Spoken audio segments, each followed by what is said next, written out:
morning. Good morning to you. All right. Yeah, good morning. Oh, traffic is heavy. Did school start? Something happened. This is crazy. This is not what I was experiencing before. Oh, good grief. All right. So, this morning, first of all, it is cold as I don't know what. It's like 50 degrees and it's May. It's not supposed to be this cold. It feels like November or something. Like, it feels like, this is what it feels like. That sun. Oh my goodness. The sun is kissing me on my face. Mwah, right back at you, baby. Alright, so it feels like it's November and I'm supposed to be on vacation and I'm driving to work. You know that feeling where like it's cold and you should be home and, you know, cuddled up on the couch with the little blanket and your dog Bella. In my case, it's my dog Bella, my little husky. That's what it feels like. It's too cold to be out right now. Anyway, so the topic today is about spirits being accountable for their actions. The reason why I'm talking about this, one, to bring a little, how should I say, I don't know if it's comfort, peace of mind, I'm not sure how you would perceive it, but when I was talking about spirit life, I know for those who do not know what I know or know of the spirit world, it can seem a bit dark, because there's a lot of influence and control from the other side. And I understand that there can be feelings of helplessness, like what can we do? If they're able to control us like this, what can we do? So I wanted to talk about the consequences to the actions of the spirits who reside on the other side of the veil. In addition to being a precursor to what I'm going to talk about next. Not this video, but the next video. I'm not going to say what it is, but this is a precursor to that, and also as a little clarification and understanding from the last video that I did about spirit life. So, are the spirits on the other side of the veil accountable for the actions? Yes, they are. They are absolutely accountable for their actions. Just like we are accountable for ours. So, there's always a consequence for the spirits on the other side, or for those who have passed on, are now residing in just with their spirit body and not with their physical body. There are consequences, but those consequences are both positive and negative. That's what a consequence is. You know, we have this, the word consequence has a negative connotation to it, but it is basically just the result of an action. That's what it is. And we can take actions that are both loving or unloving, and there will be a consequence to that action. So, he is peeing on the thing.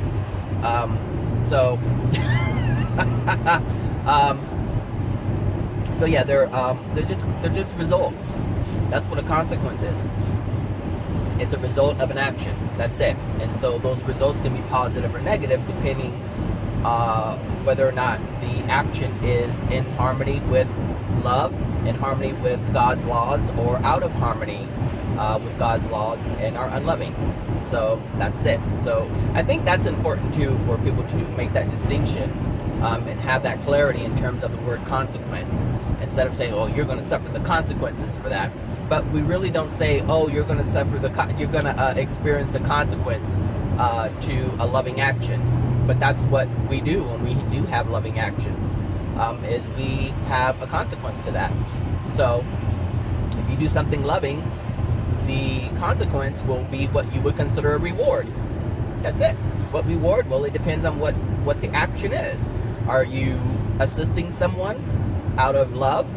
Then the consequence to that is going to be recognition of that. It's going to be an appreciation of that loving action that you have taken.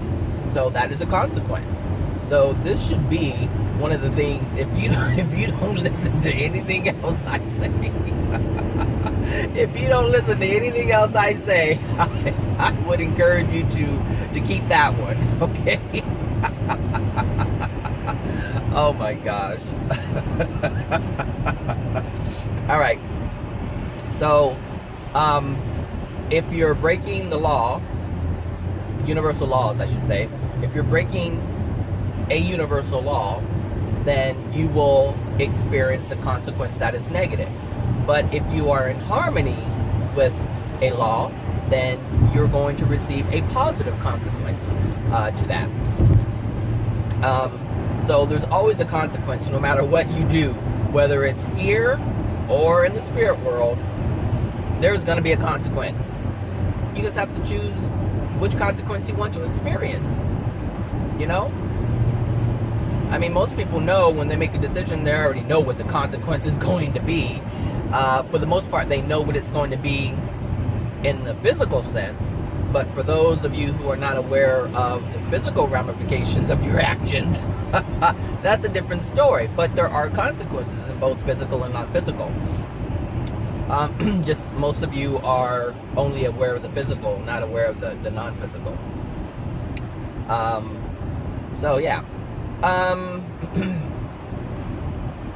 So I was talking about influence and how spirits influence human beings, or people who are, I should say, they influence souls that are still incarnated in physical form. They attach to your spirit body and they influence you.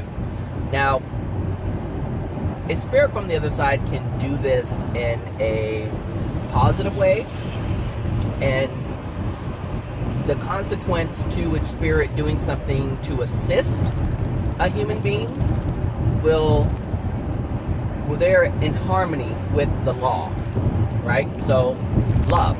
So if they're doing something to protect you, then they are in harmony with that. So let's say there is a spirit and they are trying to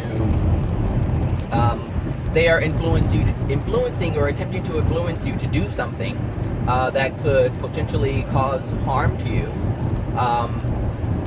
and another spirit steps in and prevents that from happening. That is in harmony with love.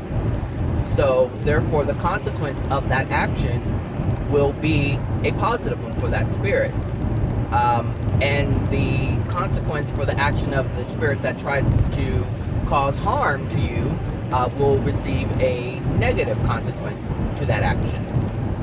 So it's important to know that it goes both ways, in both here in physical form and in the non-physical.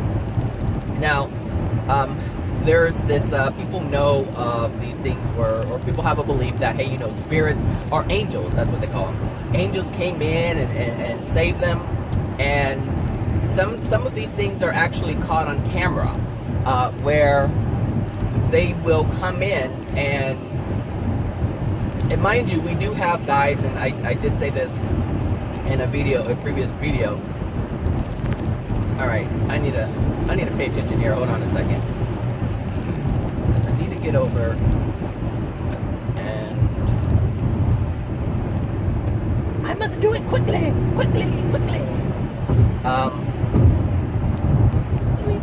All right. So, what was I saying? Oh my gosh. Why? Let me have some caffeine. Maybe that'll work. Wake it up, baby. Wake it up.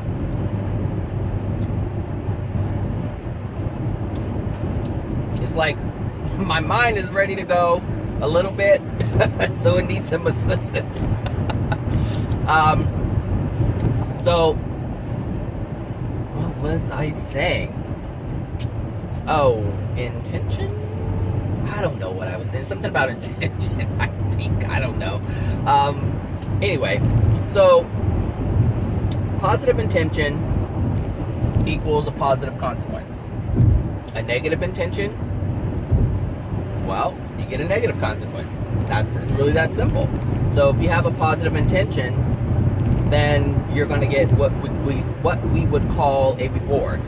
So that would be the result for that spirit. And if there's a negative intention, then they would get a negative consequence to that, for that spirit. So, you know, these spirits who want to destroy and harm, well, you know, I feel sorry for these spirits who do this, because most of them don't even know what they're doing. Like, they have no idea what they're doing. Just as there are people here on Earth in physical form who hurt others, and they don't even know why they're hurting another person. They have no clue. They just have no clue that they're doing it. And I think it's very unfortunate that this is even a thing. I mean, it's one thing to be conscious of what you're doing. I mean, but people don't know what they're doing, and they're accountable for their actions. They are accountable for their actions. And what these spirits don't understand on the other side of the veil is that when they do negative things, there's a more of a degradation of their soul, of their own soul condition. Ooh, somebody got a ticket. I remember that feeling. It was in October, I remember. I was flying. And all I saw was these red lights behind me. But I took it, man. I was like, okay. Whatever. Let me not get sidetracked anyway. It was actually an interesting experience. So, what was I talking about? Ugh. Okay, so these spirits that are doing these, or taking these negative actions, the consequence to their actions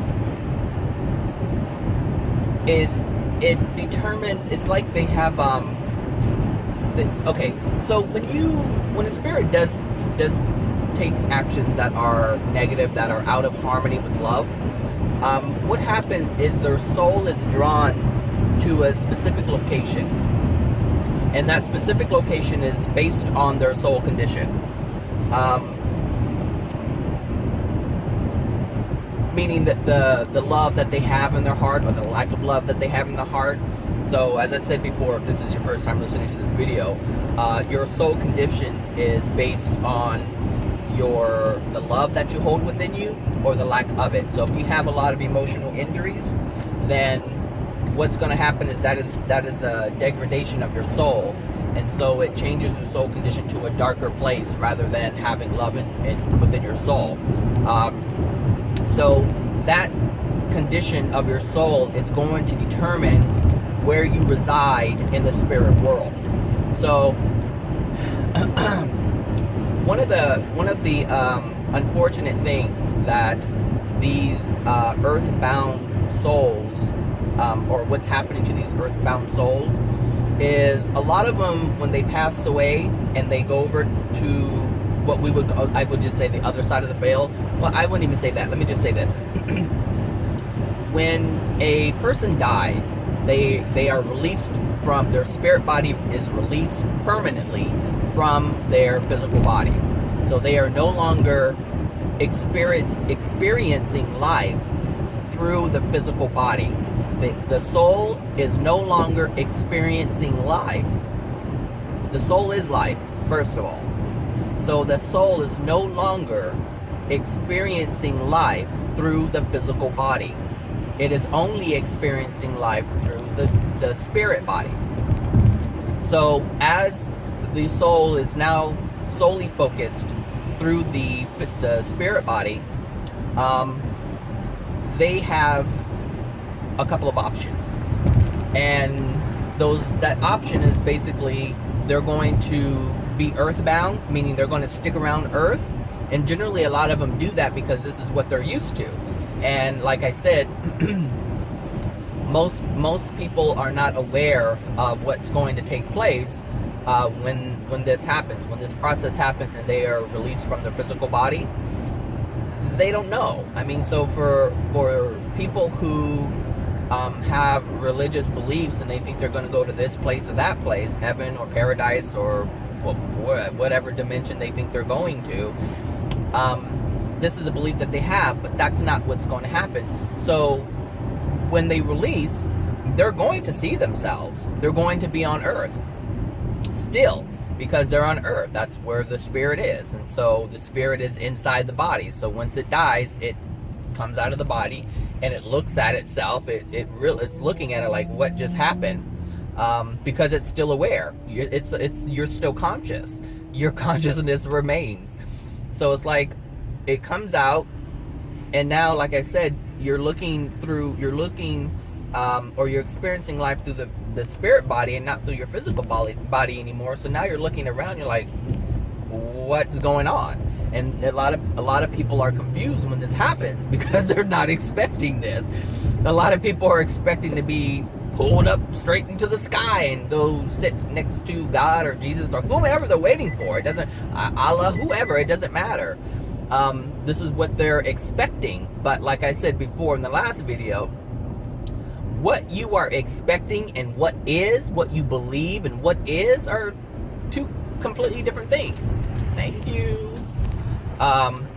So there's a lot of confusion that is at play here, and so they don't know. So the thing is, these spirits who remain around, or who stick around here, a lot of them try to get back into their bodies. That's so cute. That is too cute. You know, it's just too cute. It's like, I want to go back. And the system says, nope, you can't do that.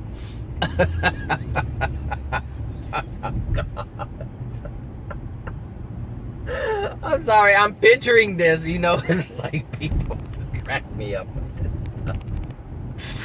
Oh my gosh, do you know how hilarious that is? You know, there's so many people who say, gosh, I hate this life. I wish I had a different life. And as soon as they are released from it, they're like, no, I want to go back. It's gonna happen, people. It's gonna happen, okay? This is the rule. It is going to happen. So enjoy your life. Enjoy it as much as you can. There are so many spirits who wish they had lived their life differently. But it's too late. It's too late.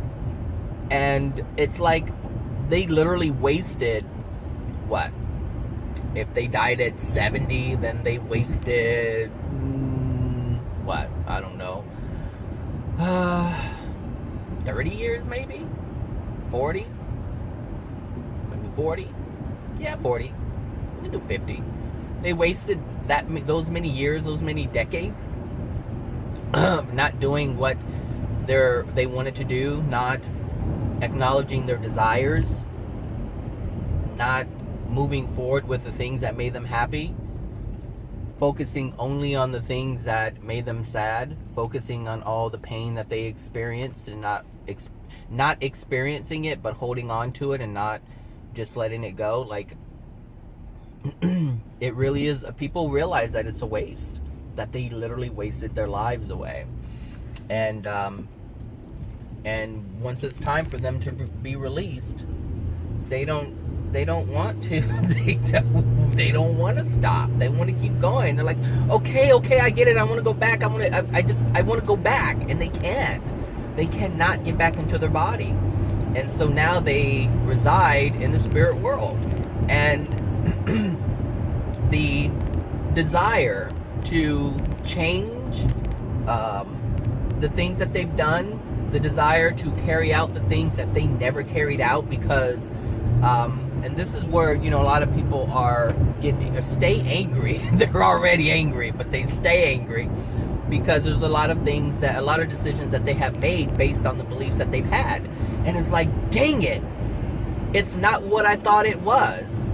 I have kept myself from experiencing this, that, and the other, and it wasn't even true. It wasn't true. I didn't honor myself. I didn't live in my truth. And they realize this when they cross over. That is hard, people. That human being to acknowledge that they have believed something for so long, and they realize that they kept themselves from joy and happiness, from peace and ease. That's hard. But the difference is, while on earth you still have time to live out your desires in physical form. Do you understand?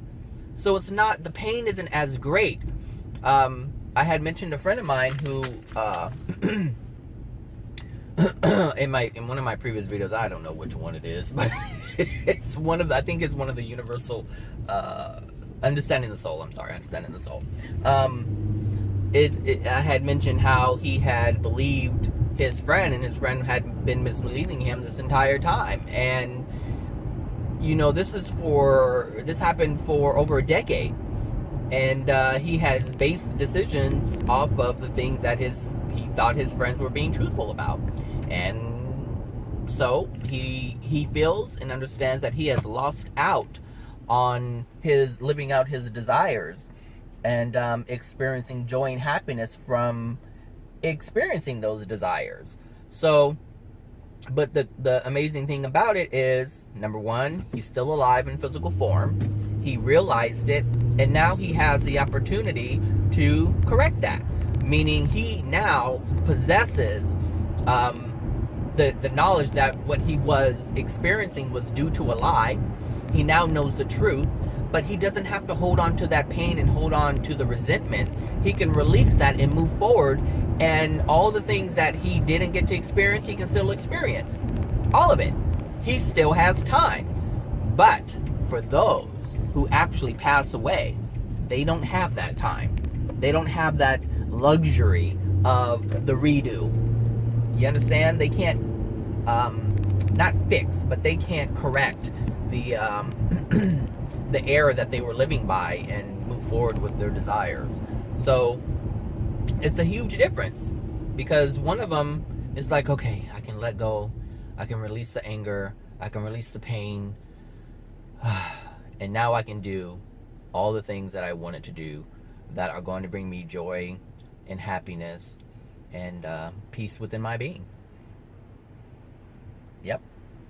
But for those on the other side, they don't have that anymore. And now they're angry. They're pissed off. They are pissed off. I mean, really. If someone cheated you out of your life, you're going to be pissed off. If someone cheats you out of money, you're pissed off. I mean, really. If somebody... I thought I heard sirens. If somebody cheated you out of money, oh my God, you will be hot. You will be so hot. That mother, da-da-da-da-da-da. Oh, I can't stand that. It's such an a-hole. Gosh, I can't believe... I mean, really, you're angry if someone cheated you out of something. I mean, if you go and buy something, let's say you go buy a car, and that car is only worth $20,000, and you paid $36,000 for it, and then you found out that the person who sold you the car had the ability to lower the price, and someone else you know bought the car for lower for $25,000, I should say. You're gonna be pissed off because they cheated you out of something. They cheated you out of your money. Well, just imagine how angry you would be if they cheated you out of your life. All right. So that should give you a little perspective as to why there are so many angry spirits on the other side of the veil, because they have believed and bought into something that isn't true, something that's not going to happen. And because you bought into, listen, because you bought into that untruth, you bought into that that lie, that deception, you're already, anytime you buy into a lie, it causes you pain. You don't understand it, but it's causing you pain, because the laws are designed to expose that which you have bought into that is untrue. So anytime you have experiences that are negative, it's only because you bought into something that is untrue. That's it. If you buy into something that is love, that is absolute truth, you will not have a negative consequence. It's only when you buy into something that is untrue. So if they've already, if someone has bought in, this is what, look, listen, pay attention to this. Pay attention. These religions, the reason why you have so many angry people who are in religions is because they have bought into a lie. They have bought into something that is untrue. Therefore, the consequence to that is going to be a negative experience. So all of these Christians, especially these Jehovah's Witnesses, I was raised in a Jehovah's Witness family, and I know I see it. They are very angry people. They are always condemning another person for what they are doing. They have damned them to, not hell, because they don't believe in hell. I don't even know what they did. They don't believe in oh my gosh, now that I think about it, it's like they don't even think about hell. They're just gonna be destroyed. Or at least the Baptists, they're like, okay, you're going to this holding cell. But the Jehovah's Witnesses, oh my gosh, God is going to destroy you. That's it. That's even worse. Good Lord. This is so crazy. This is so crazy. It's nonsense. It's such nonsense, but it's nonsense that they have bought into. And it has become their truth, even though it's an error.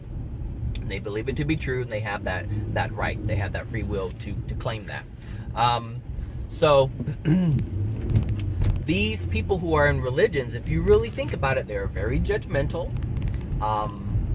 and they're angry. They're angry, and they I mean, really think about, if you're raised in a religious family, you are spanked more than those who are not in a religion, or those who are not in a religious family. You are yelled at, you are cursed at, you are condemned. I mean, really, this is what's happening to you as a child if you're raised in a typical Christian family. So, because these beliefs or teachings that they are teaching to you, teach you to hate, teach you to condemn. And that is not, I mean, they're using Jesus' name and using God's name, but Jesus and God were not about that. That's not what the Creator is about. The Creator is about love. Jesus was about love. So, anything that is tying anger, I see brake lights. Do I see brake lights? Red light, green light. Okay, let's do this, because I'm not trying to get in anybody's traffic jam. They can keep that, and I'm not trying to get behind you people either. Get it together, get it together forever and ever. That's a Madonna song. I think it's Keep It Together. Keep it together, keep it together forever and ever. I don't know the name of it, but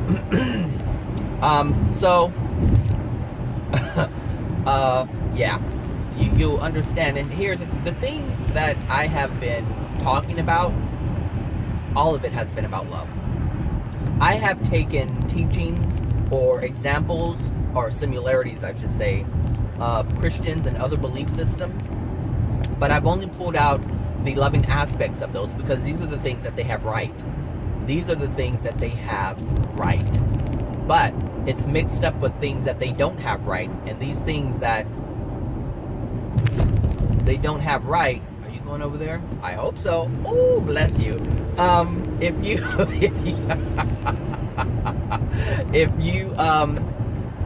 have a degraded soul condition, then what's going to happen is you're going to gravitate to those things that are unloving. So this is why these people gravitate. They're not all Christians. But what I'm saying is, these people who gravitate towards the unloving things of Christianity have unloving things within themselves. So these people who, I am so off track, but it's important that I say this stuff, because you need to know it. You need to know it. So these Christians, or any member of any faith, if they have unloving things within their soul, and they have a degraded soul condition, they're going to focus on the negative aspects of that religion that they subscribe to.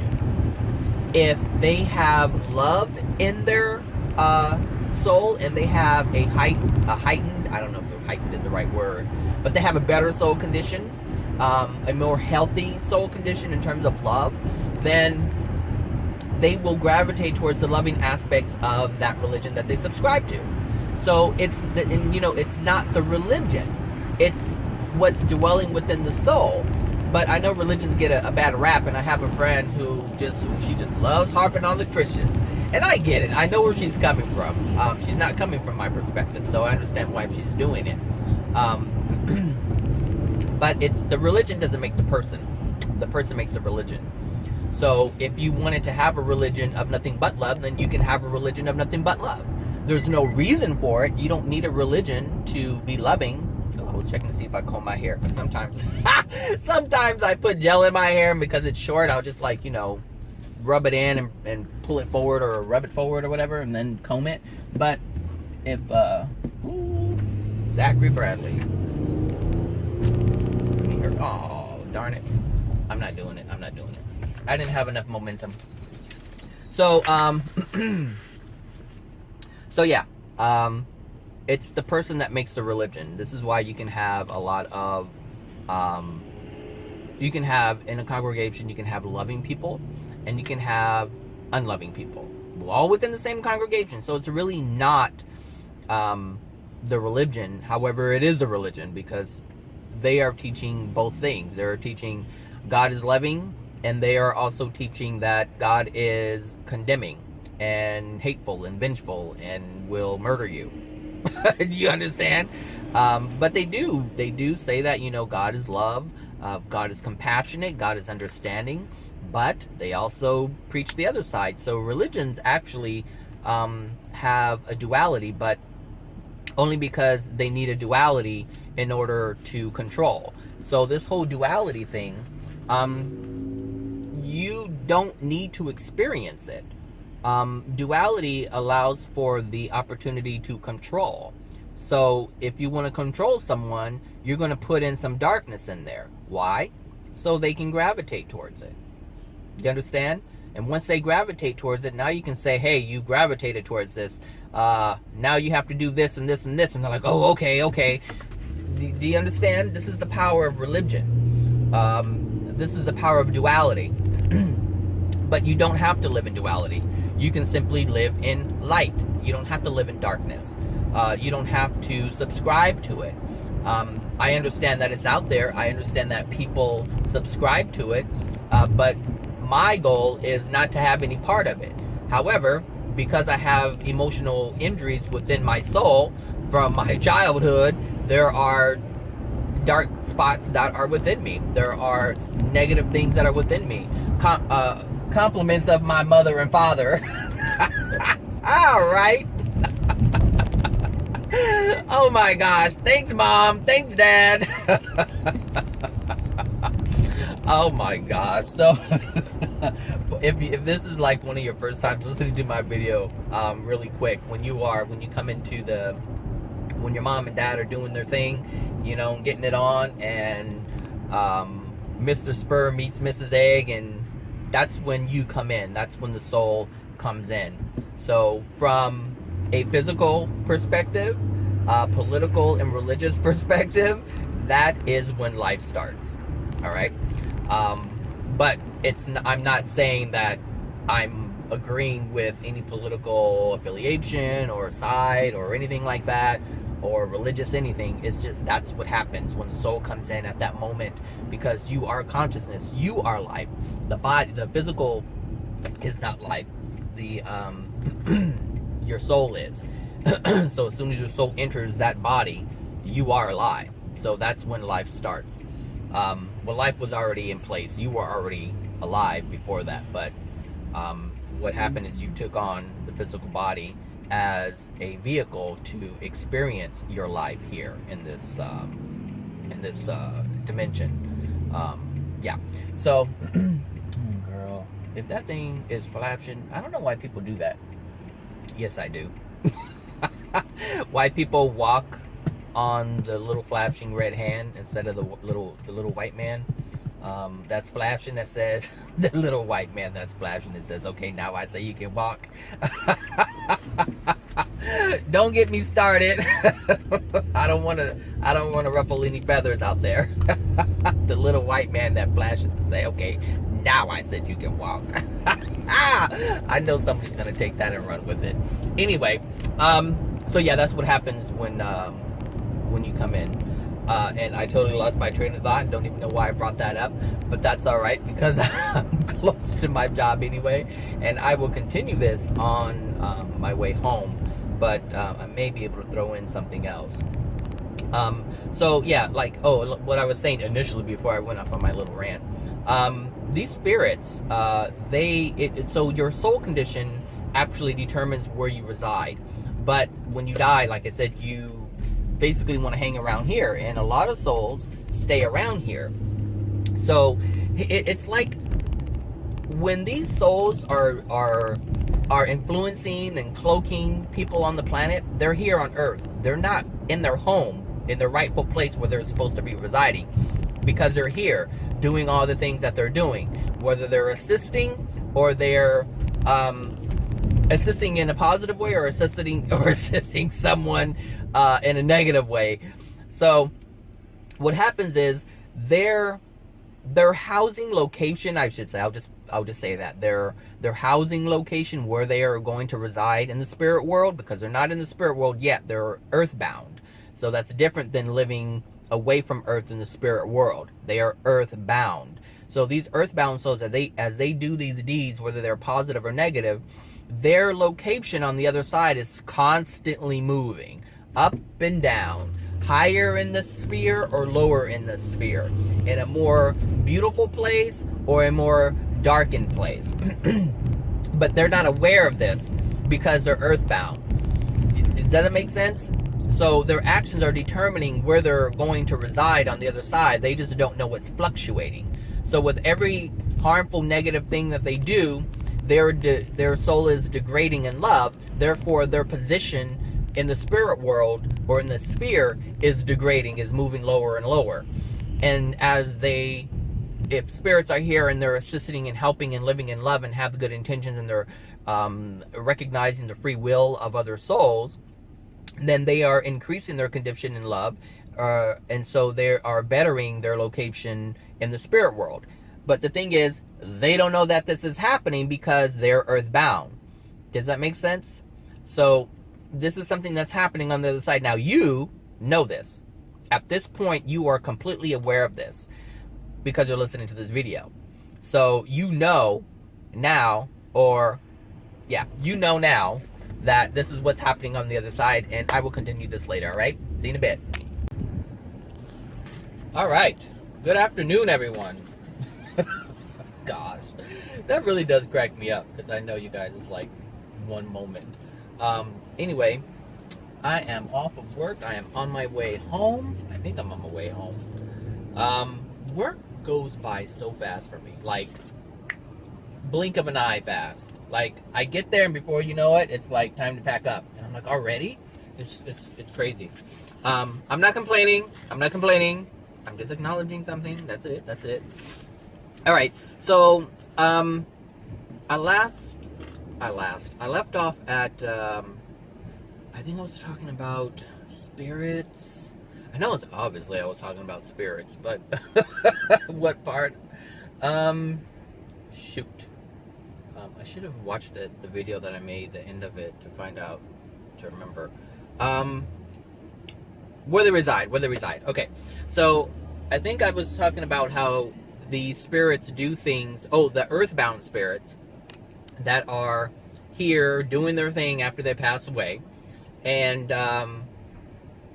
they don't know, since they're earthbound, they don't know that their residence is actually degrading into a lower, less appealing, less pleasant, I should say, place. Because they're here doing all of their deeds, good or bad. Which brings me to the next thing, the spirits that intervene. I think I mentioned that this morning. There are spirits that intervene and kind of not correct, but they prevent some of the things that these other spirits are doing. So they do step in, and some people call them guardian angels. But this is really what's going on, is you have spirits who are good-willed, who are also earthbound. And like I said, it's not...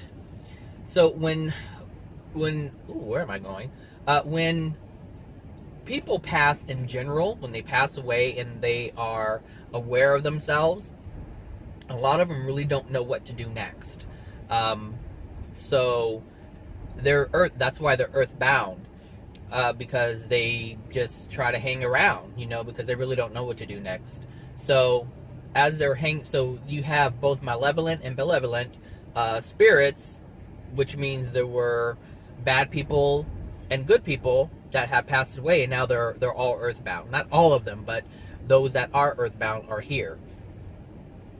So those who do the good deeds and they have love in their heart, and they try to protect those who are here in a physical body still, they do that.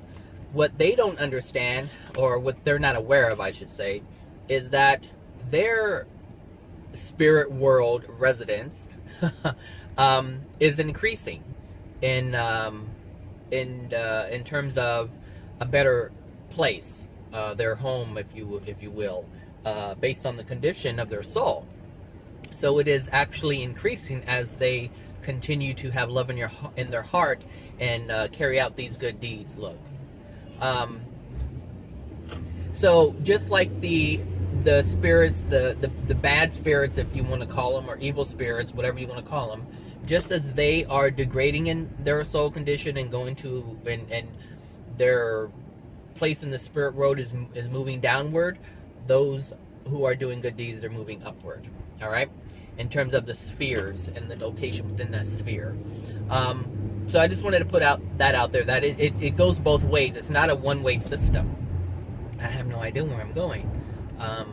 Hill Street. Oh, Broadway. I'll turn here. I took a wrong turn, so I'm taking you through the hood. I'm gonna stop right here and see if I get the arrow. Hopefully I do. So, and the reason why it goes both ways is because God has created the system. God has created the system. And so, as I have said before, that all laws, the entire system is created in love, because God is love. It's really that simple. So it's not like, oh, you're bad, this is going to happen to you. No, it's like, if you're good or bad, this is going to happen to you. And you have the choice. Through free will, you have the choice on whether or not where you want to go. The system is going to take you somewhere. I mean, that, whether you're conscious of it or not, you're going to move through the system. That is going to happen. So you can't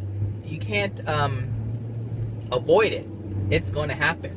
And whether like I'm talking about it, I'm aware of it, it's going to happen. People who are not listening to this video, who have no clue this is even happening, it's going to happen to them too. It's just how it is. So the thing is how we move through the system that the Creator has created. So are we going to move in harmony with the system? Are we going to move in harmony with God's laws that will dictate where the system moves us? Or are we going to live out of harmony with love, and out of harmony with God's laws, or out of harmony with universal laws, or out of love with the Creator's laws, or out of love with the Source's laws? Whatever you want to call it, it's all the same thing. You can call it Manny, Mo, and Jack, and you're still moving through the system. Seriously, like, it doesn't matter what you call it. It's like Jehovah's Witnesses have this thing where you have to use the word Jehovah. You have to use that word, and if you don't know the name, and if you don't use that name, well, you're gonna perish.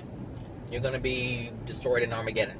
Like, that's their belief system. So this is why they use the word Jehovah, because they are told that they have to use it, and if you don't do it, then you're gonna get in trouble. I mean, really, when you think about it, that's some petty human stuff. Really. I mean, how many humans say, don't call me out of my name?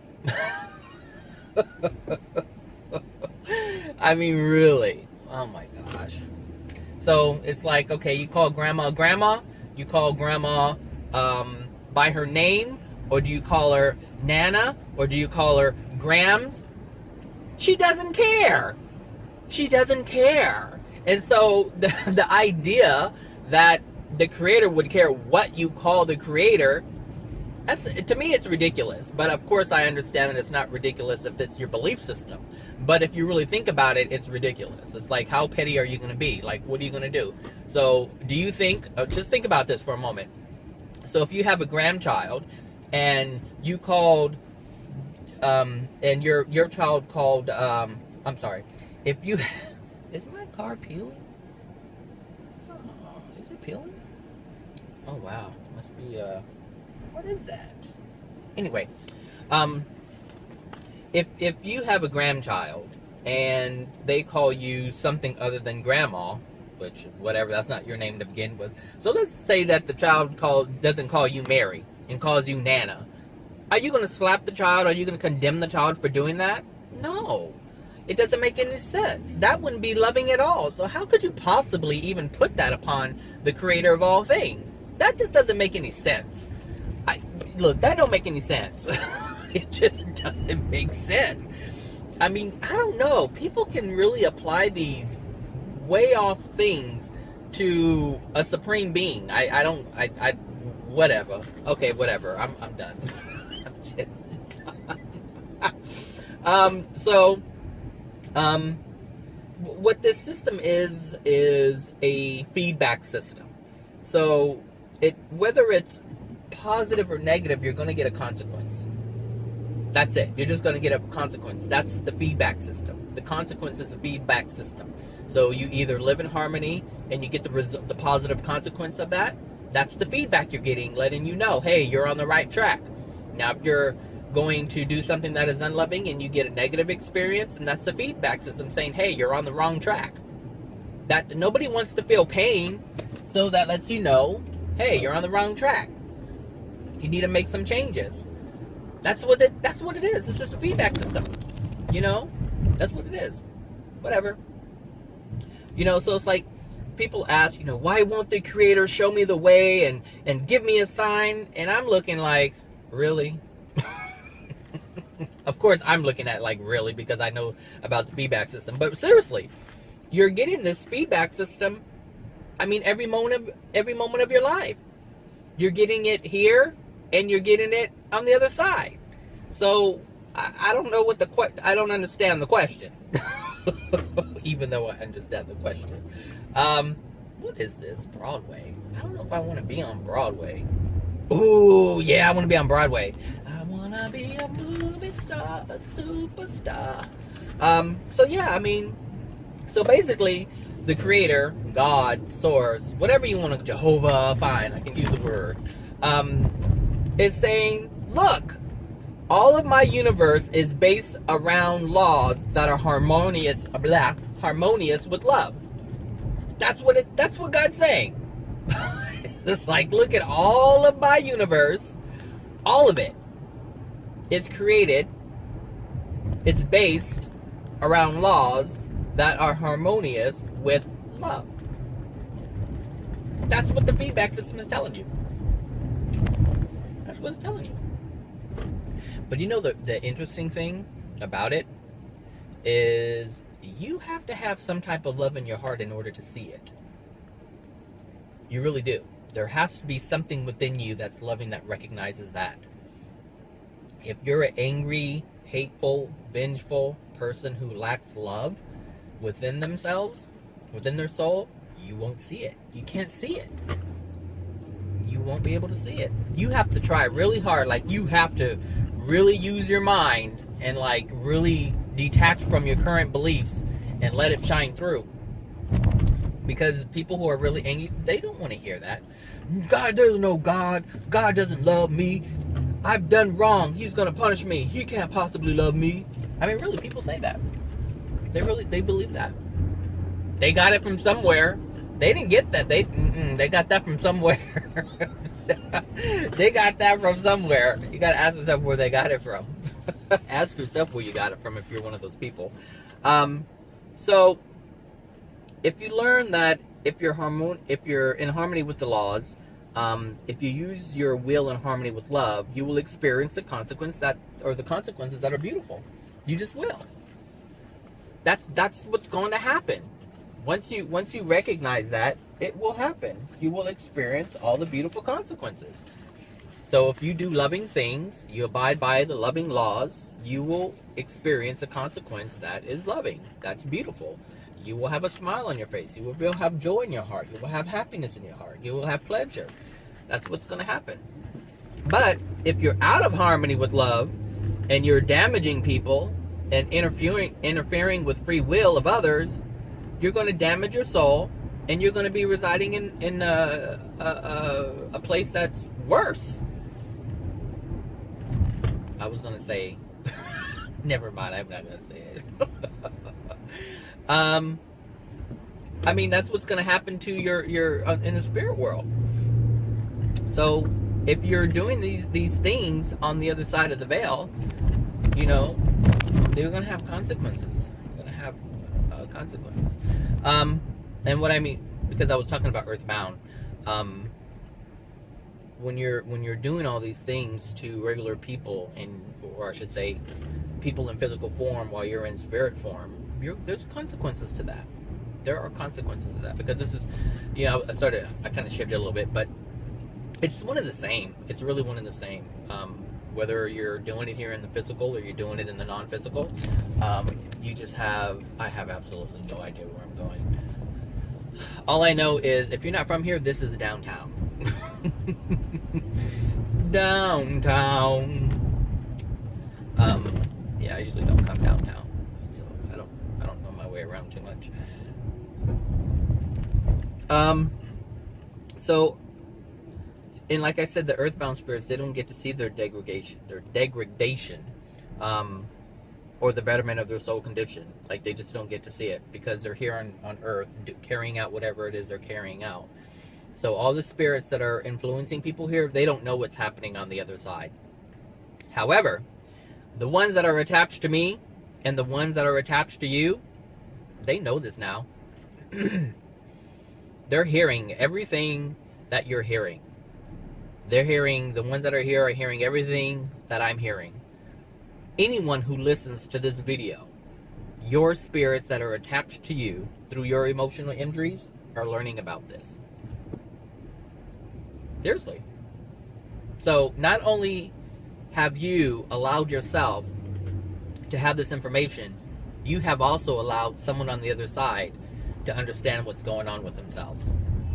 How's that? Seriously. Like, that's what you've done for someone right now, and you didn't even know it. You had no clue you were helping another spirit. You had no clue.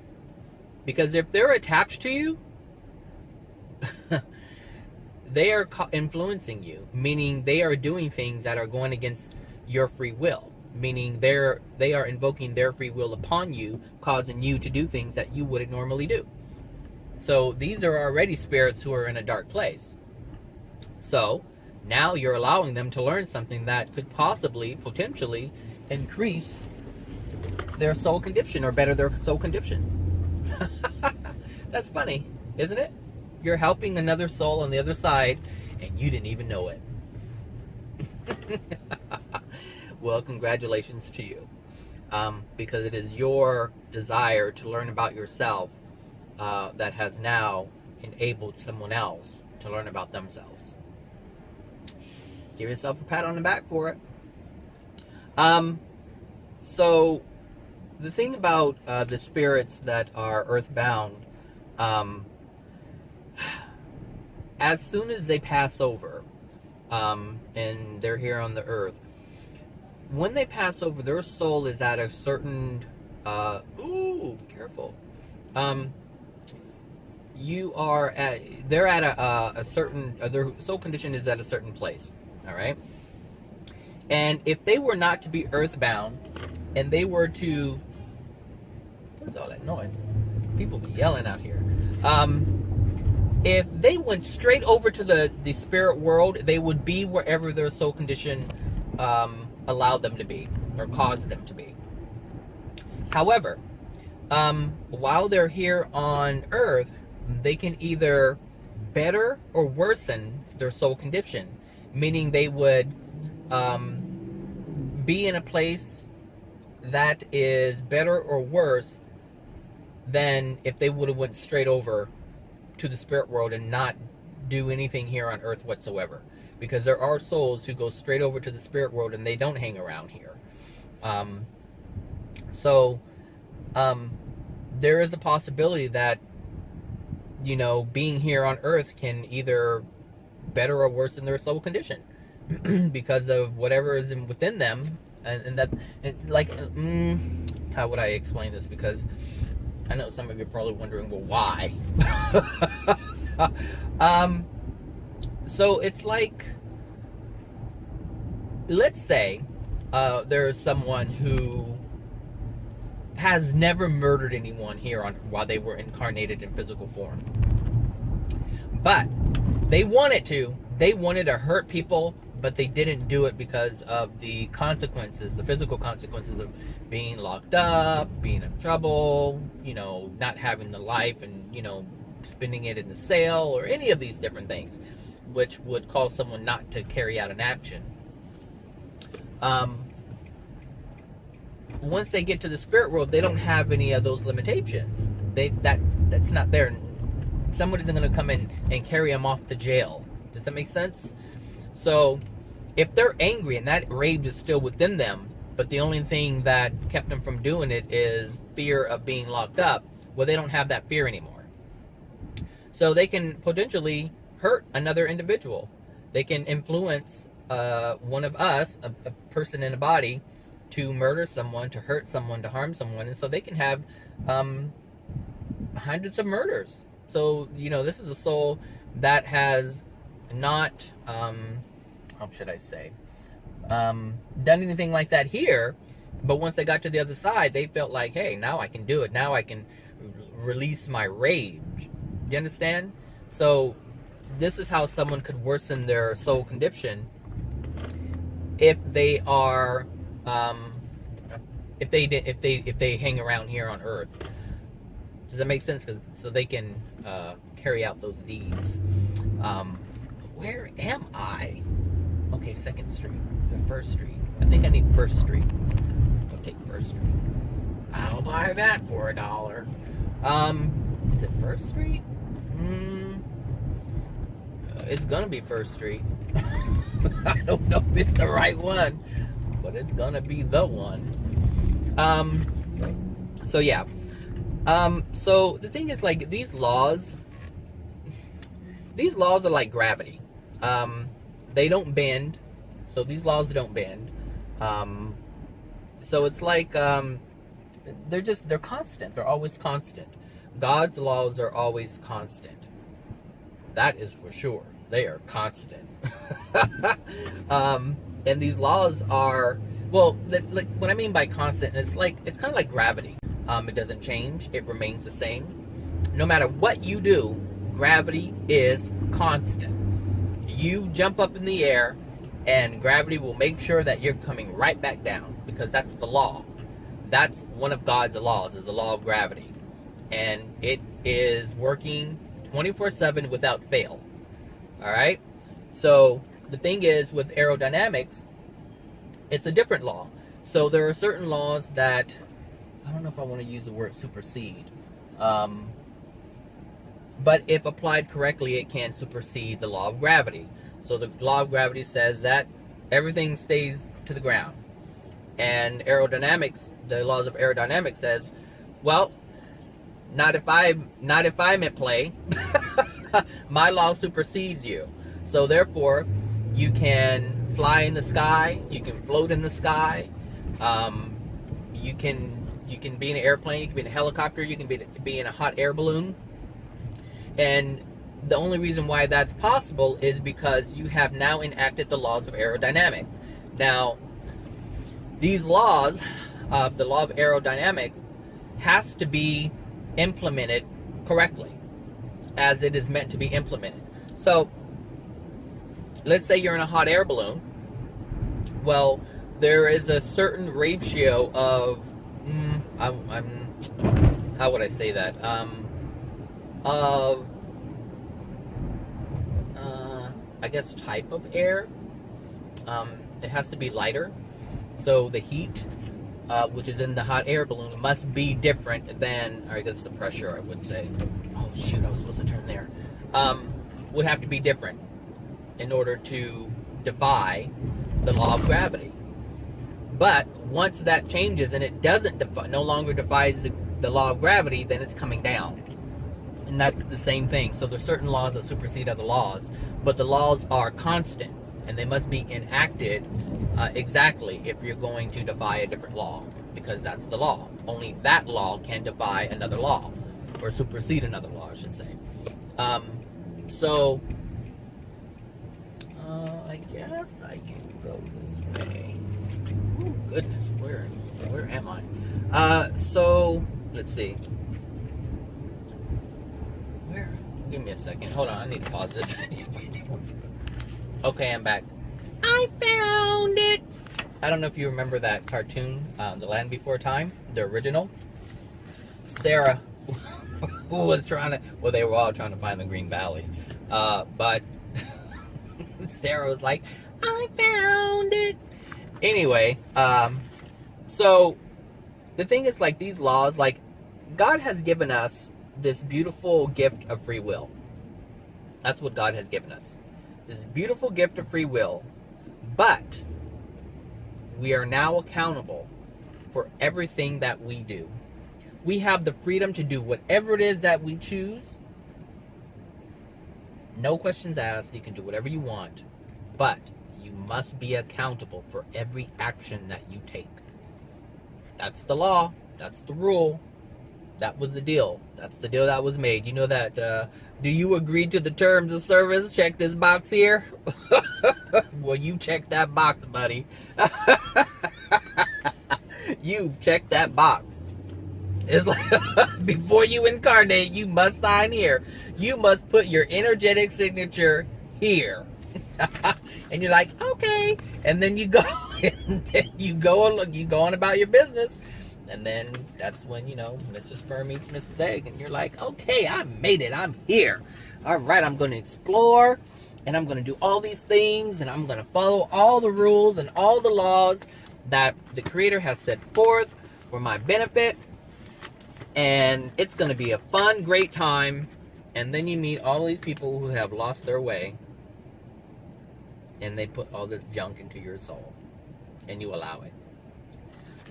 However, you can change all of that. That does not have to remain the same. And the thing is, we're accountable for our actions whether we want to be or not. And the thing is, you have to look at this from God's perspective, from the Creator's perspective, from Source's perspective, from Jehovah's perspective, from whatever you want to call it, perspective.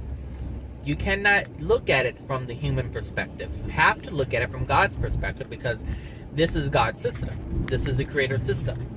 All these laws, these universal laws, are the Creator's laws. Oh, lady. So you have to look at it from that perspective. You cannot look at it from a human being's perspective. And this is key. This is key. This is absolutely important. People have been living their lives through their perspective, applying their perspective to the Creator. And it's supposed to be the other way around. And the reason why you're suffering is because you're looking at it from the human being's perspective and not God's perspective. These laws that are in place, they're not your laws. They are created by the one who created all of us. Therefore, we have to abide by those laws. We can't make up our own, and we cannot have our own interpretation of them. I know everyone has their own interpretation about the Bible, and look. You cannot have your own interpretation of it. This is the problem. So when you are sitting there at church or whatever, and you're listening to your pastor, you're listening to his interpretation of universal laws. That's if he knows what the universal laws are. But if you have been listening to me, God's laws, the Creator's laws, are not difficult to understand. They're not difficult to understand at all. they're not even difficult to live by once you know what they are. Seriously, they're not difficult to live by. What makes it difficult is people will or have, what are you doing, biker? Have adopted laws, rules, whatever you want to call it, that aren't of the creator, but you put the label of the creator on it. That's where you go wrong. That's where you go wrong. I mean, if you really look at whatever beliefs that you have, they're flawed. You can look at them and know that they're flawed. If you remove yourself from the religion and you remove yourself from this idea that what you're doing is correct, when you start analyzing the laws or your rules or the beliefs or what you're supposed to do, which is supposed to be God's will, I think that's what some of you call it, God's will, then you will see that they're flawed. And if they're flawed, they're not God's laws. It's really that simple.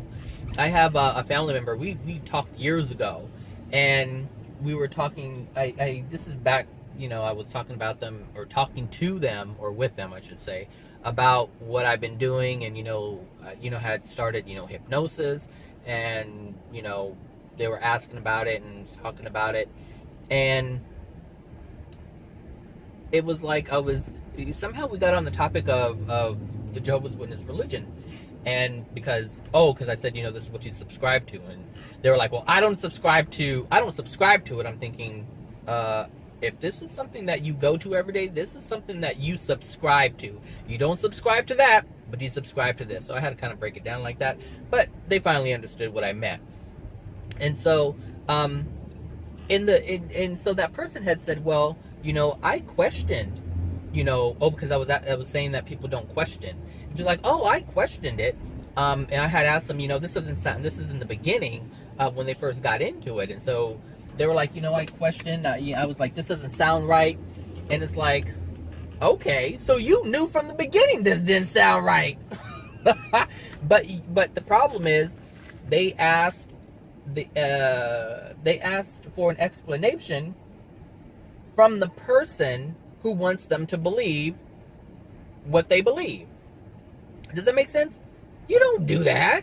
I mean, you can, but really, does that make any sense?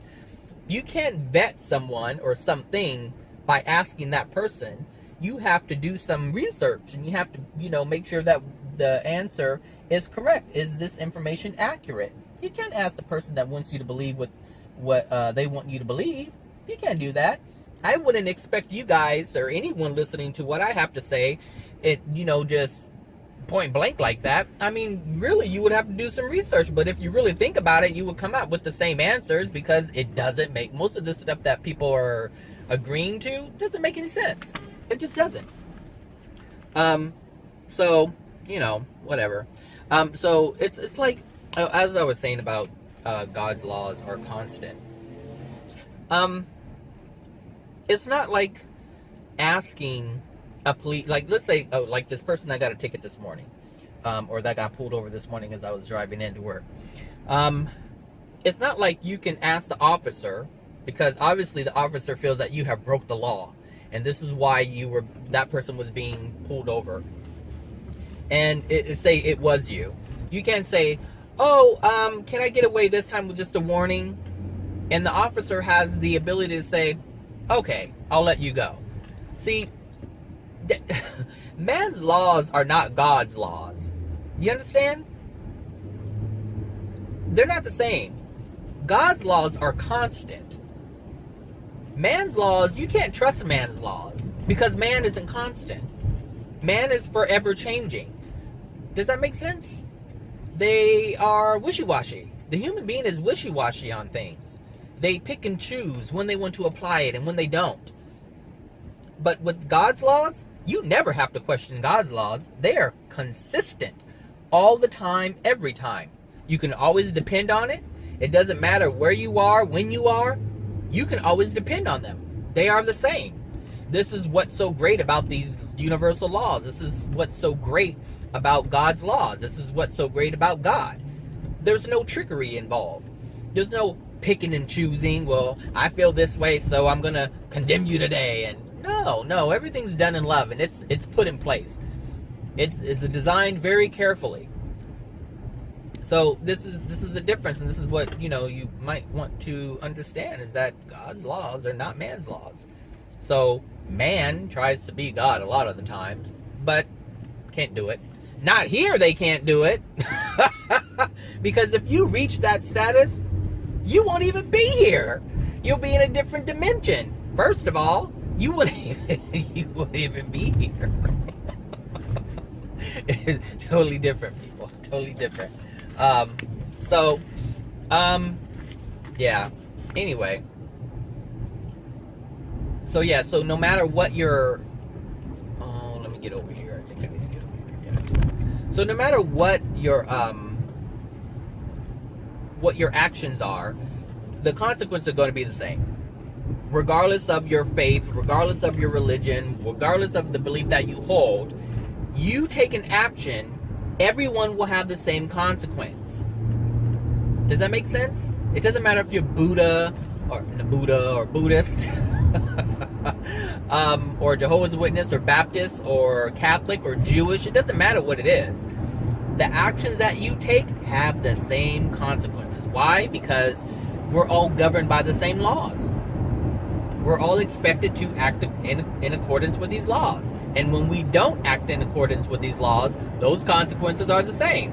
You act in accordance or in harmony with the laws, the consequences are the same.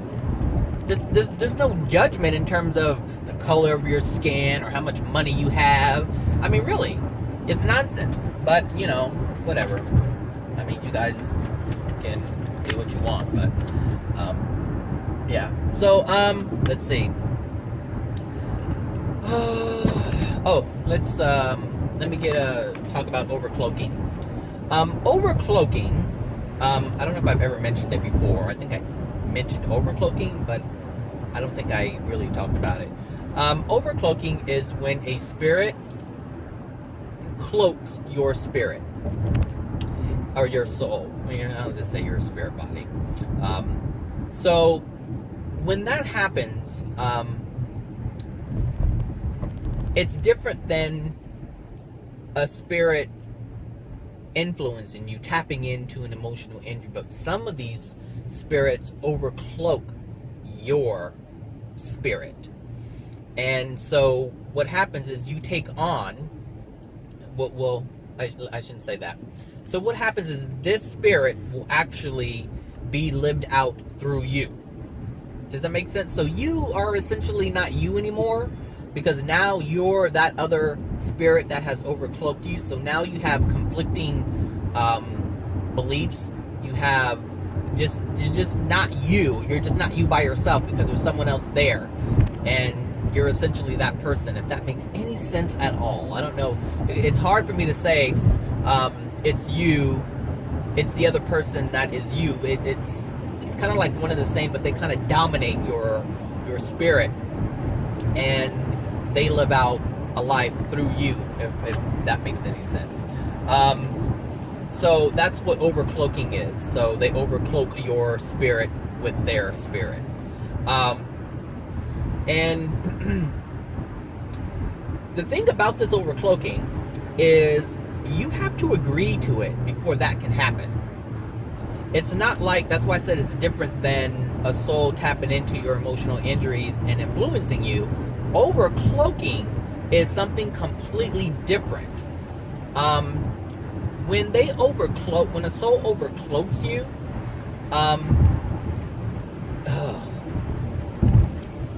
it's because, like I said, it's because you have agreed to it. Now you're probably wondering, I never agreed to that.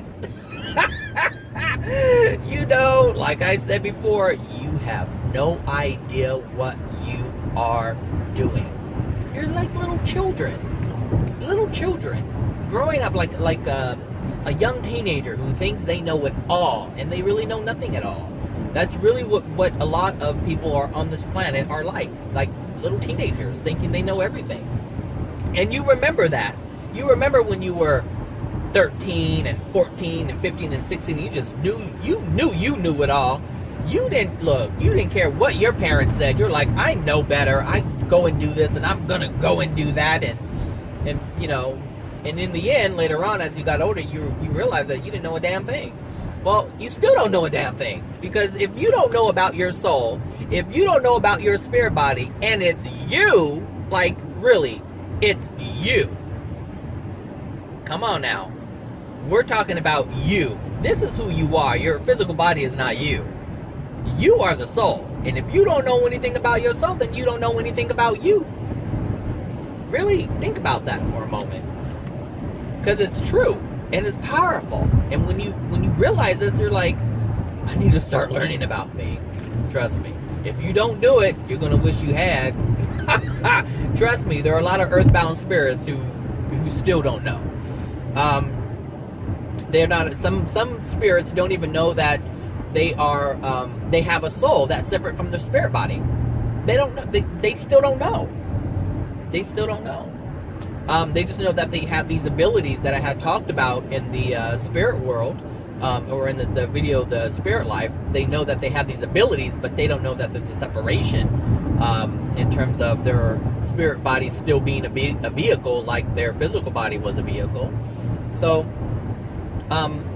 yeah. So like I said, so you have to agree to this overcloaking, and one of the ways that you agree to it, and you don't know. Because remember that your thoughts, your feelings, your beliefs are powerful. They are look. Your words are powerful. What you believe, what you think, they're all powerful. So, when you say, I hate my life, because you have to understand what's going on with you for you to say you hate your life. You're actually saying, I hate the life that I have. I wish I had a different one. I don't want this life. I want a different life. I hate my life. I wish I had another life. I don't want to, all these things. Now you're given permission. Because you have now said, I hate my life, and the soul and the spirit is like, here you go. Here's mine. Seriously, this is what happens. And look, I know it may sound far-fetched for some of you, but... so there are some of you who do know.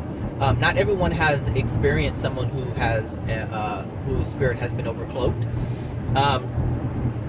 But out of nowhere, you have known someone that is no longer the person that they were before. You're like, this person's changed. Like that, they're not even the same person. I don't even know who this is. And nothing has really changed in their life to cause that to happen. But something happened. And you're like, who are you? Like, I don't even know who you are anymore. Really, that's what happened. A spirit cloaked their spirit. And now they're not that person anymore. So you're right. When you say, I don't know who you are anymore, you're right. The face that you're looking at is not the person that was behind that face. Different person. Different spirit. Occupying that body. Overcloaking. That's what that is. So when I say your words are powerful and you're doing things that you have no idea that you're doing, my gosh. I mean, really, this is some deep, heavy stuff, people. Deep, heavy stuff. And like I said, this is a precursor to what I'm going to talk about next. So, I mean... Oh, you are loved. You are loved. Oh, my goodness. And all your naivete, you are loved. Very honored to be able to talk to you guys about this, to be able to share this information with you, to give you the opportunity to learn about yourself, to claim your soul as your soul, to be empowered, to know who you are, to make better decisions, to have a better quality of life, a quality of life that you have chosen and not someone else. So I'm very privileged to be able to do this. I am very honored to be able to do this. The information that I speak about, not everybody knows it. I mean, I don't know how many people, what is that in the street? I was going to say something, but I was like, don't say it, Bradley. Oh, look, there's light at the end of the tunnel. There is light at the end of the tunnel. Anyway, yeah. the spirit says, here you go. You can have my life since you don't want yours, because that's what you said.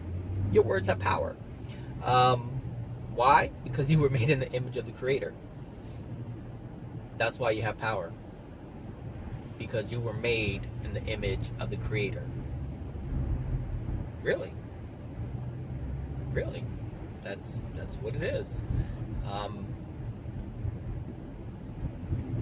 Yeah, so I'll leave it there.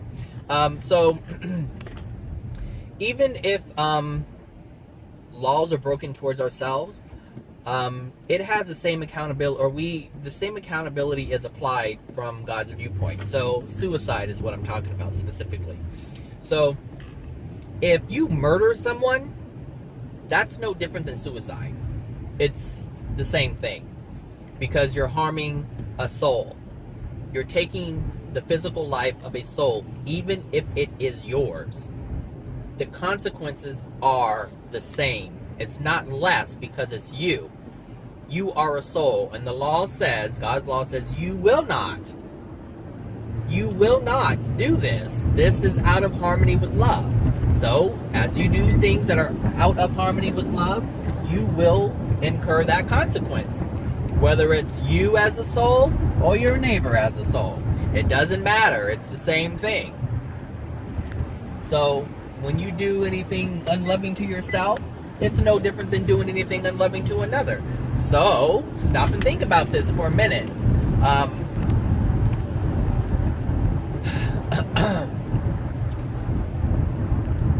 Just think about that. I won't go any further because I think I said enough about it. But understand that the consequences are the same. And the thing is, like, a soul that overcloaks a spirit has a choice to control or not control. So they're making a choice to overcloak you and overpower your will and invoke their own will. Does that make sense? They are making that conscious decision to do that. So they have to be accountable for that. So what, like when I started the video, it was like these spirits have to be accountable for their actions. They will be held accountable for their actions. So as they are influencing people, as they are overcloaking people, they are held accountable. And what's happening is their soul condition is degrading. And there will come a time where they will end up where they are supposed to end up in the spirit world, and it's going to be a very, very, very, very, very, very dark place. So it's kind of like what the Christians call hell. And it's just a dark place, and that's where they're going to reside. But unlike the Christians, how the Christians put it, well, that's where you're going to stay forever. That's not true. That part is not true. Yes, you will be, if your soul is really that in that degraded state, then you will end up there in a place where you don't want to be, and you will be miserable while you're there. However, there's always a way for you to get out of that. Why? Because there's laws that are in place to help you get out of that. All you have to do is ask for help. That's all you have to do. But just think about how difficult it is for people on this planet to ask for help. Really. I mean, there's some people who won't even call out for help from a human being or a God. They just won't do it. So, because people are so resistant, like, I don't need your help. I don't want your help. And that's admitting, because if you say you need help, then you have to admit that there's some things that you can't handle. And people want to maintain this facade that they don't need anybody's help. I don't need your help. I don't need your love. That's not love. Blah, blah, blah, blah, blah. Right? Just go on and on and on. So, yeah. So, let's see. Oh, okay. So, in terms of the overcloaking. So, when a soul is... when a spirit has overcloaked you, or someone, they are 100%, if it is their will that's causing the person in physical form to do things like harm and rape and molest and manipulate and do all of these things, every single thing that the spirit that is doing the overcloaking does, they are the ones that are that are accountable for everything that they have done. The soul or spirit that is in the physical body is not accountable for those actions at all. They are not held responsible in any way, shape, or form. This is the difference between, I don't know how to explain that one.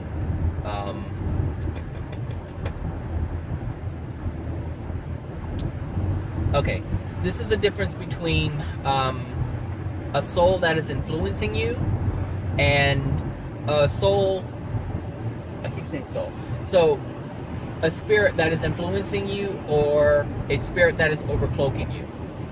So the thing is, if a spirit is influencing you, then they have tapped into you, but you are still in control. You are still able to resist doing the actions of the thoughts that they're trying to put into you or cause you, the thoughts and feelings and urges and desires that they are infusing into your being in order to carry things out. That's different. You have the choice to resist that. So if you have the feeling to do something and you're thinking about it and you're like, well, I probably shouldn't do it, but your anger is there and it's kicking in, you have that option to resist that. And if you don't do it, then you have resisted that influence of that spirit. But when you're overcloaked, it is literally that spirit that is living life through you. So, or as you, or using your body, I should say. So it's like this. Let's say a spirit has overcloaked or someone's spirit, not you, but someone else's spirit. And they're living life through that body that is not theirs, okay?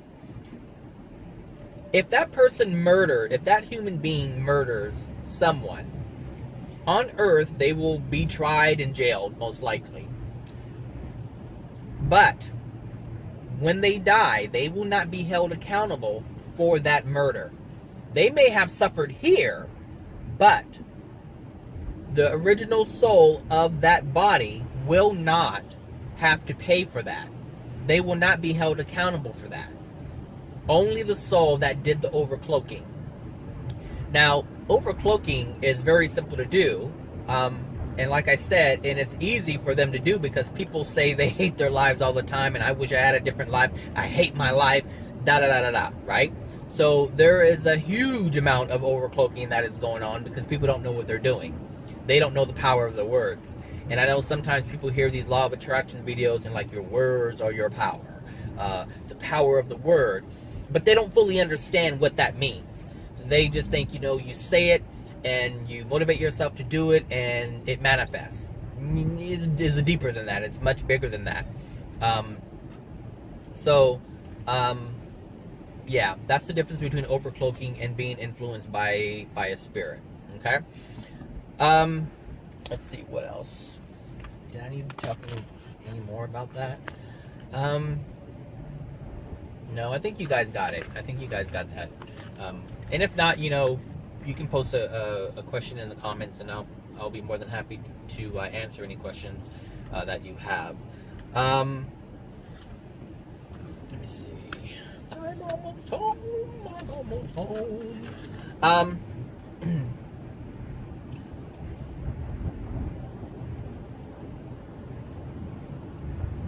Okay, so I already know some of you are asking, well, how is that even fair for that to even happen? Again, this goes back to free will. And the system really is a perfect system because it's perfect and loving.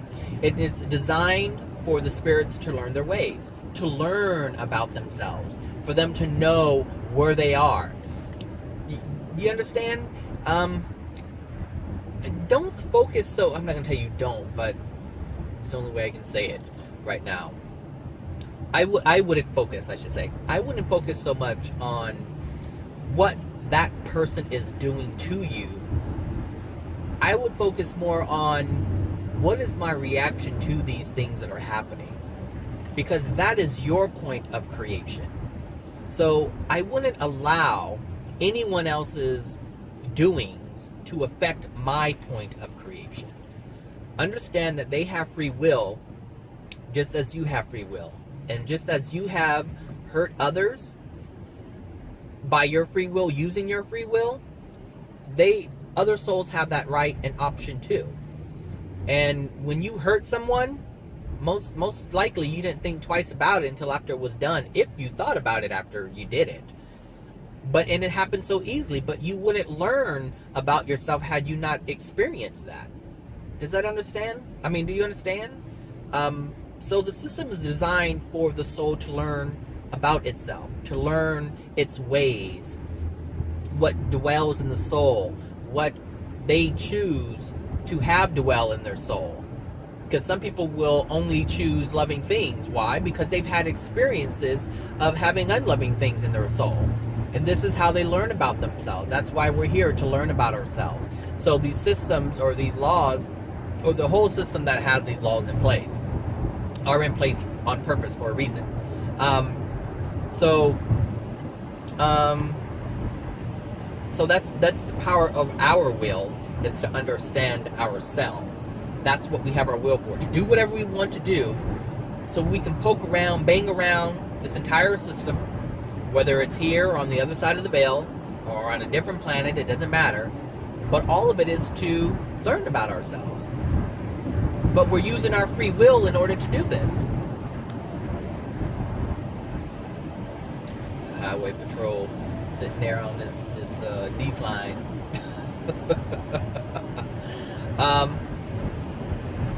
Good, he's still sitting there right where he should be. Right? Whatever.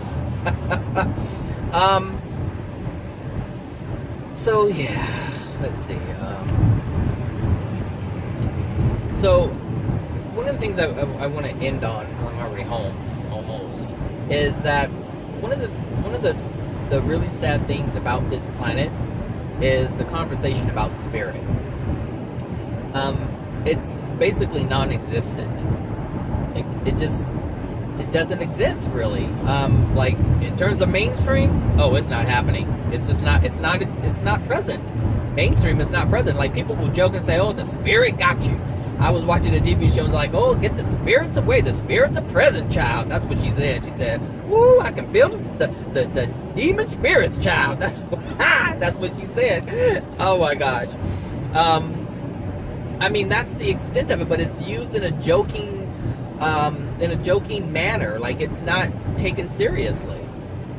And so what happens is that people are condemned if they talk about it. Like, oh, come on. If I were to be on a news station and talking about this stuff, people would chime in and just condemn me and say, call me all kinds of things and say whatever they need to say in order for them to feel comfortable not speaking about these things. So they would have to condemn me in order for them to be comfortable. Does that make sense? So it's the same thing. You know, people are ridiculed if they talk about things like that. They're made fun of if they talk about, spirits and the soul or anything like that. It's just, if it's not, because it's a sad thing. But that's why there's so many problems on this planet and in the spirit world. And it starts here. It starts here, and then it carries over into the spirit world. So it's like, even if there's misinformation and false beliefs, even from the people who are aware that there are spirits, and like today, I think it was today, someone had posted something, and someone had posted something.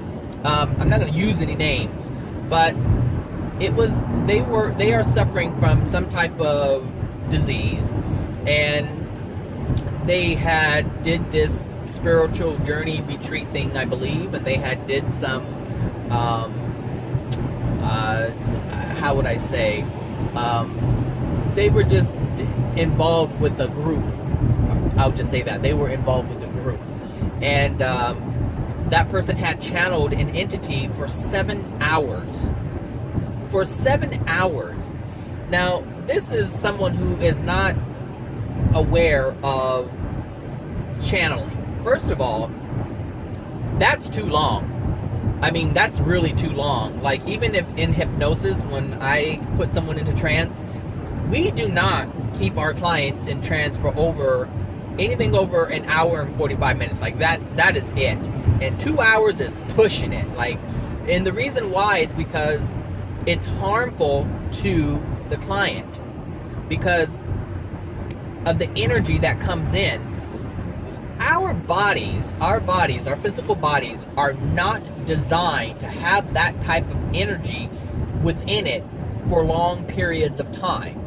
It's okay for that energy to come in for a small period of time to get whatever information you need to get, but 7 hours? No. That automatically tells me that whatever entity that this person was channeling has no regard for her as a channeler or as a channel. None whatsoever. It's purely selfish, and it's what I would call a type 2 entity. Type 1 entity would not ever do that because they care about the human being. They understand what's going on, and they don't do things to put the human being in jeopardy. But an entity that would allow themselves to remain in a body like that for 7 hours straight, total disregard. Total disregard. And the thing is, she was, the reason why this post was even there is because she wanted some help, because she couldn't understand what was going on. She had this disease that she has, and she said after she channeled, it got worse. And I'm like, I'm looking up, I'm reading it, and I'm like, come on, man, come on, wake up, people, wake up. Like, just because you can do it doesn't mean you should do it. Does that make sense? Just because someone can do drugs doesn't mean they should do drugs. Just because someone can drink a gallon of liquor doesn't mean that they should drink a gallon of liquor. Just because they can cheat on their spouse doesn't mean they should cheat on their spouse. Does this make sense? Does it really? I mean, I know I cannot be the only one who sees the logic in this. It's not something you should be doing. I'm not saying don't channel. That's not what I'm saying. But there are certain things you have to do, and the first one is to look out for yourself. You are priority number one. So before folks start channeling, they need to understand who they're channeling, why they're channeling. Come on, there's rules to this. Even channelers that I listen to, they will not do it for over a couple of hours. And they'll break it up. They will break it up because the body needs to relax. The body needs to kind of recuperate from all of that energy that came in. Look, when I had before I started my practice, I made it a point to go under hypnosis, to go into trance. And the reason why I did that is so that I would know what my clients would be experiencing. That is the level of love and concern that I had for those that I was going to put into trance. I needed to know for myself that, am I doing something that is unloving to someone else? I had to find that out for myself.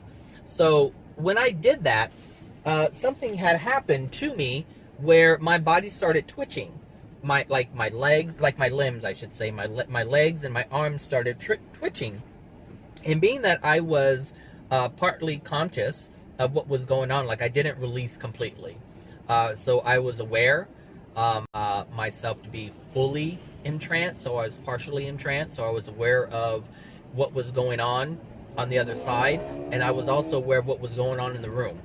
So I didn't know what was going on, but as the practitioner that was putting me into trance, as they were asking me the questions that from the list that I had given him to ask my higher self, or my soul, I should say,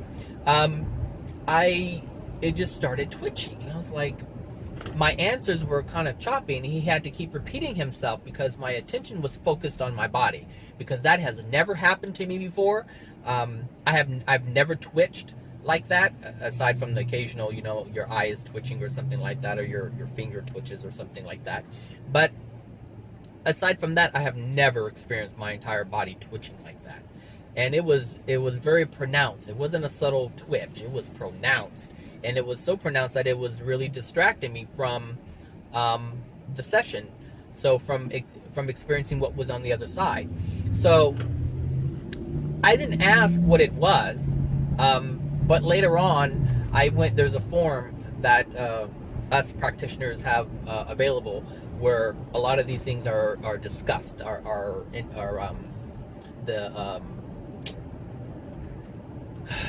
the sessions that we have, because there's so many different things that are happening that are not on this planet, and some of the things that are happening, there's certain people encounter things and they don't know how to move forward with it.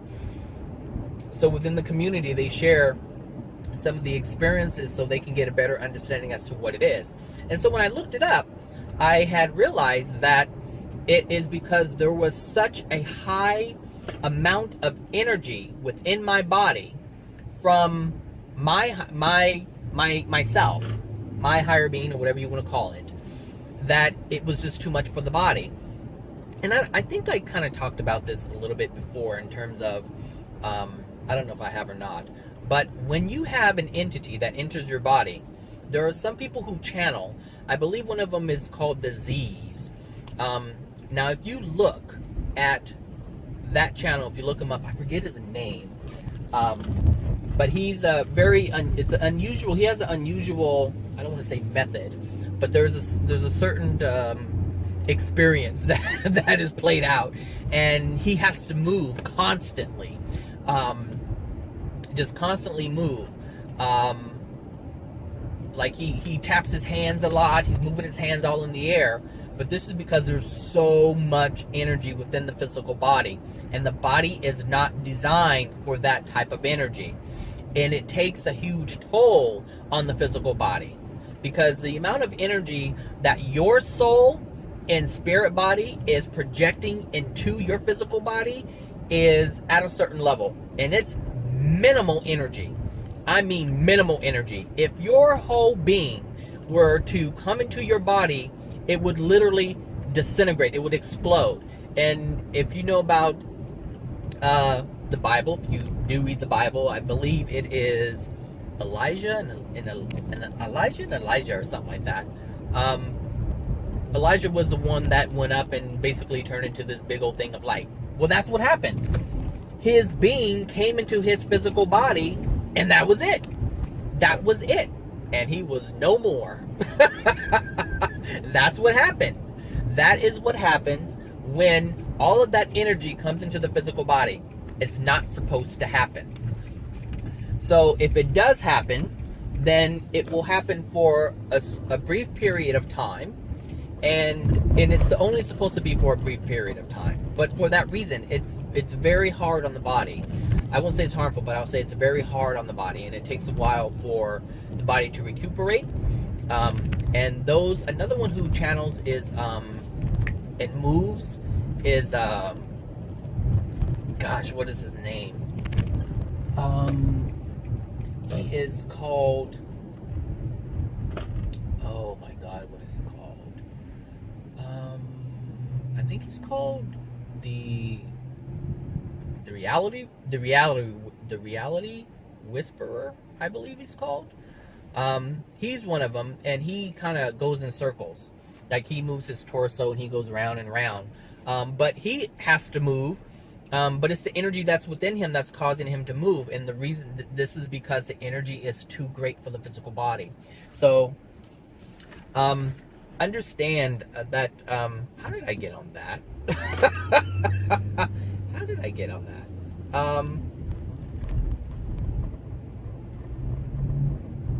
Oh, that lady that was channeling for 7 hours.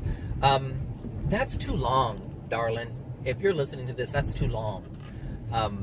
And you have to, here's the thing. We can only attract the entities that are at our vibration. All right.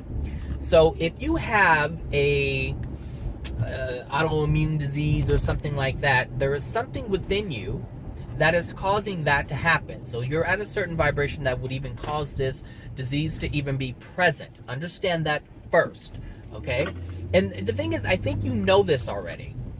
I think you know about frequency. I think you know about vibration. So as your vibration degrades or lessens and is at a lower frequency, I should say, then that means that you're susceptible to disease, because there's lessons to be learned if your vibration is that low to begin with.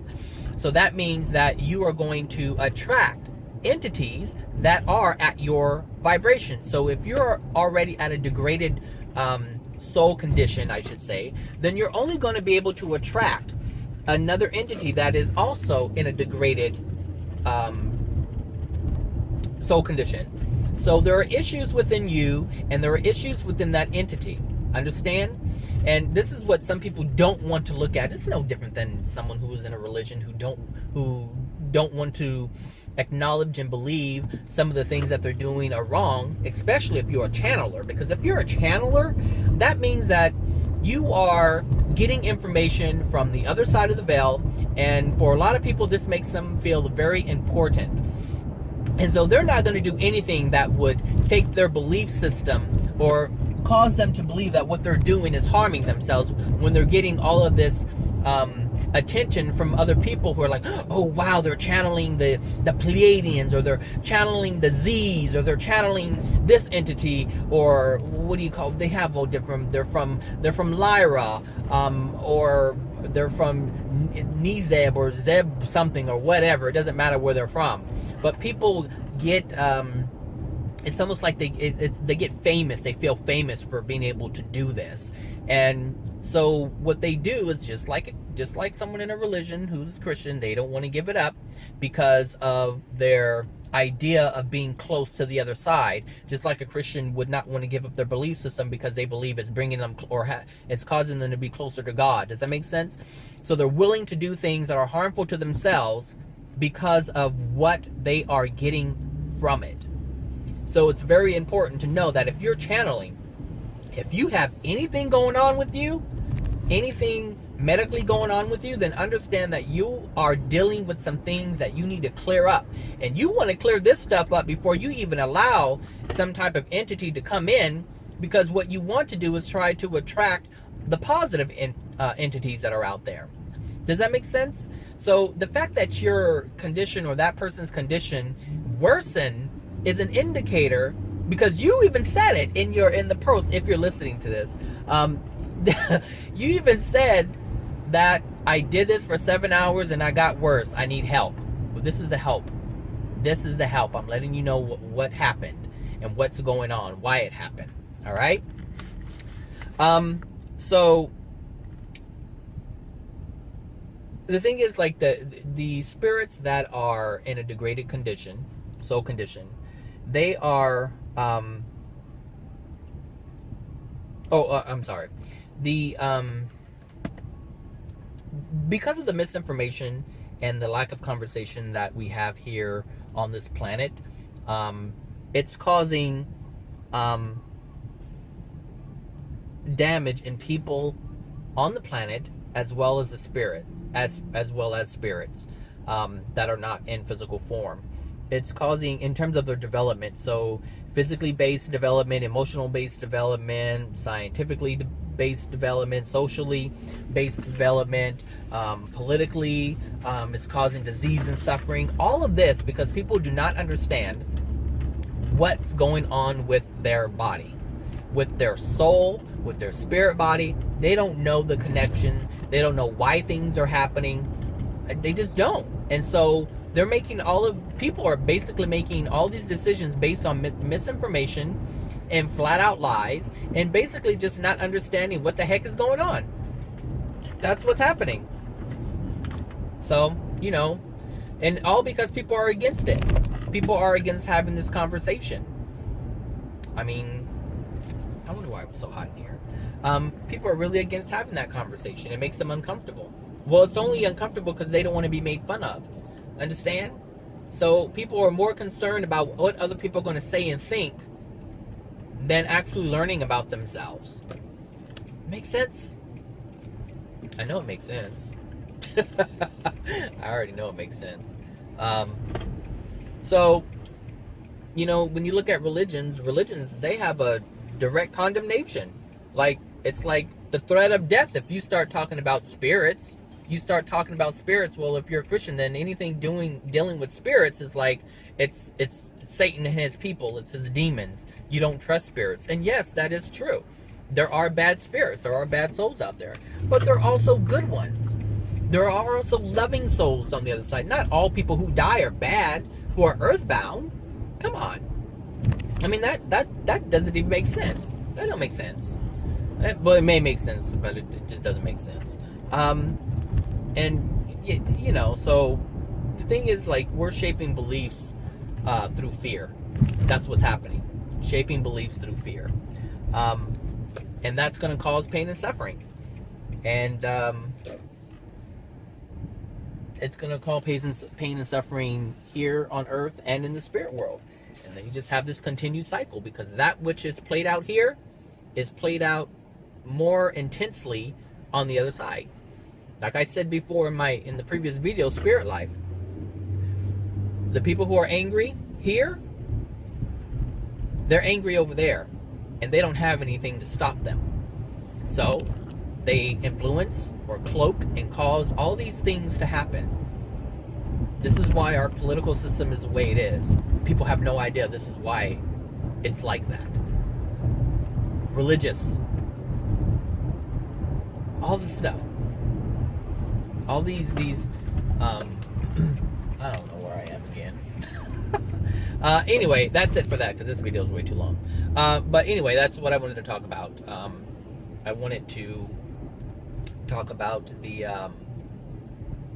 accountability for the spirits that are on the other side. They are being held accountable. They will be held accountable for these things, these deeds that they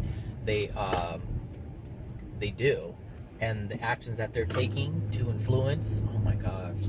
And they're only hurting themselves in the end. They're only hurting themselves. That's why the thing is, like, when people do things to you, like I said, it's important in terms of your point of creation. You want to have a clean point of creation, a pure point of creation. This is why you don't want to condemn another for what they've done to you. You want to just be clean about it. Understand whatever it is that they're doing to you, they're trying to show you something.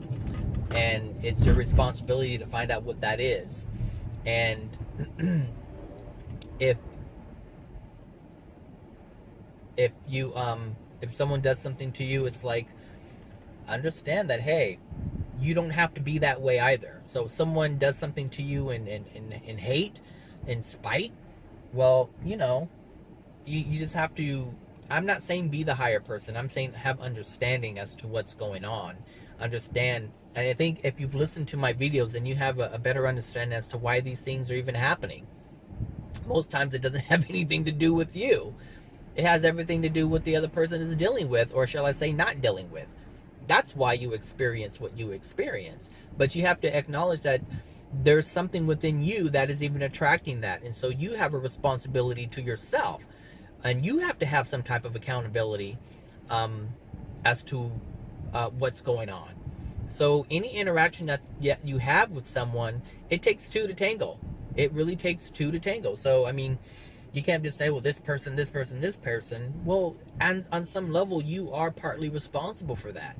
And that's very difficult for people to do. It's like, how can you, most people don't know how to do that. It's like, they just don't want to be accountable. They just don't. They want everybody else to be accountable. They want to blame everybody else, but they don't want to have self-accountability, and you have to have that. It just has to be done. All right, so that's that. I hope you learned something. Hopefully, I'm sure somebody got something out of it. And I will talk to you soon. And remember, you're loved. Bye now.